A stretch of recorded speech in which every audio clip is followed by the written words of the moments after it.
Students record in rooms like this with state-of-the-art equipment, like this microphone that can cost up to $2,000. Not only is Star Wars making a splash on the big screen, but they're creating waves in stores with over 2,000 items of merchandise ranging from toys to ties to toasters. Coach Goopy says the biggest change from last year to this year is the race distance going from 2 miles to 1 mile. Company founder Mitch Watson was only 14 years old when his aunt was diagnosed with Lou Gehrig's disease, or ALS. Once she started to show signs of deterioration, Watson's uncle set out to show his Colombian wife the green forested valleys to the rocky snow-capped mountains within the 12,000 plus miles of U.S. coastline. These theories have been fighting science for a number of years, and that begs the question, what does Bangor think? What are those possible opportunities? They could be growth within the workforce or a positive post-secondary school experience. Donut rain on my parade would be the most accurate pun to describe Hassan Track and Field's 3rd annual donut run. Members of the community and students alike came together on a gloomy Friday to take part in a race and, of course, eat some donuts. Track coach Kate Goopy says a few changes were made to accommodate the race, one of which was moving the donut eating display to the center of campus. She's hoping it will have positive feedback from student spectators. I'm not going to be up at the donut table, but I'm hoping that that will be a lot of fun up there where people will be coming out of puberty and the dorms, and they'll see what's going on and they'll cheer people on and kind of support them. Andrew Balsamo, a former track athlete, said seeing his team members and coaches was like a family reunion.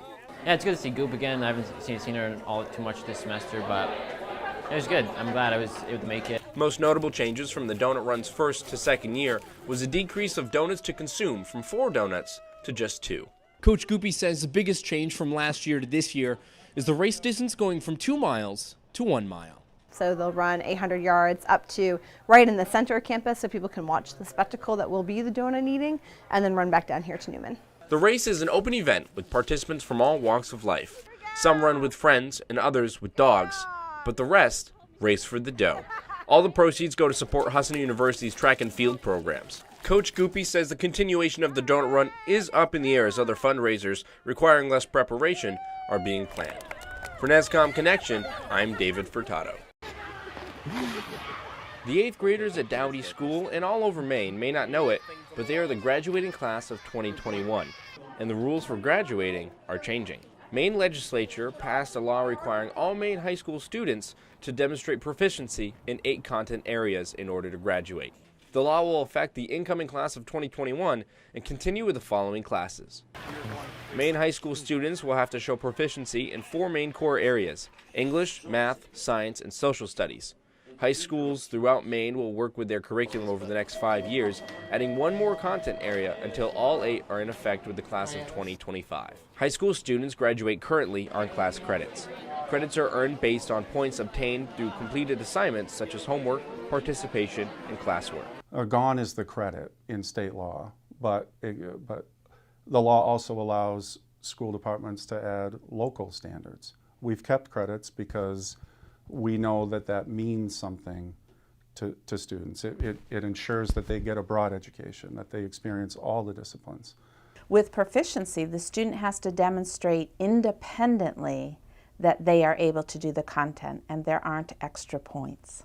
According to Superintendent Webb, demonstrations must be done in class and can take many forms such as projects, exams, and oral presentations. Not every student has strengths in the same subject matters, so the schools offer help. We have times during the day where we do what's called credit recovery and proficiency recovery.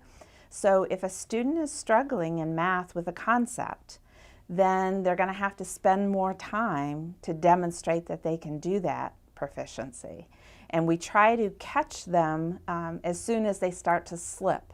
8th grader Colby Holt believes the addition of a recovery period is a positive thing. I think if they're able to integrate more learning time in the week, it'll definitely benefit a lot of people.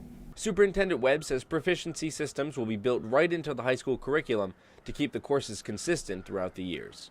We know in our world that students need stronger skills in order to have as many opportunities after high school as possible. What are those possible opportunities? They could be growth within the workforce or a positive post-secondary school experience. For NESCOM Connection, I'm David Furtado. Hudson University is receiving a $4 million grant from the Harold Alfond Foundation. NESCOM Connection reporter Calvin Cutler joins us with more on that story. Calvin? Just before President Trump was set to host Chinese President Xi Jinping at his Mar-a-Lago estate in South Florida, Trump told the Financial Times that the United States is prepared to act alone if China does not take an aggressive approach against North Korea's nuclear program. He also added that the United States can handle the situation without any help from China. The two presidents are expected to discuss trade, territorial disputes, and North Korea. Their meeting began yesterday and continues today. The Perloff Family Foundation has donated 100 3D printers to local schools and nonprofits. This newest donation brings the total to 150 printers for in-classroom use. School districts have received the donation include MDI, Ellsworth, Lincoln, and Hamden. The Challenger Learning Center and Maine Discovery Museum also received printer donations. When we come back, Nick Blazak will join us with sports.